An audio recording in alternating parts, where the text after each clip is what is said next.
छेड़ोगे तो छोड़ेंगे नहीं, यह तो ट्रेलर है, पिक्चर अभी बाकी है।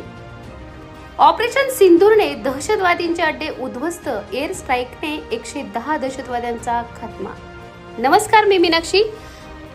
मनपर्वत 24 तास या आपल्या आवडत्या युट्यूब चॅनलवर पुन्हा एकदा हार्दिक स्वागत। ऑपरेशन सिंदूर ही 6 मे 2025 रोजी भारताने पाकिस्तान नियंत्रित काश्मीरमधील 9 ठिकाणी हवाई हल्ले करणारे ऑपरेशन सिंदूर सुरू केले। हा हल्ला भारतीय प्रशासित काश्मीरमधील 22 एप्रिल 2025 रोजी झालेल्या दहशतवादी हल्ल्याच्या प्रत्युत्तरार्थ केला गेला। त्यात 26 नागरिकांचा मृत्यू झाला होता। भारतातील सुरक्षा यंत्रणांनी या हल्ल्याला जैश-ए-मोहम्मद आणि लष्कर-ए-तैयबा या दहशतवादी गटांना जबाबदार ठरवले आहे।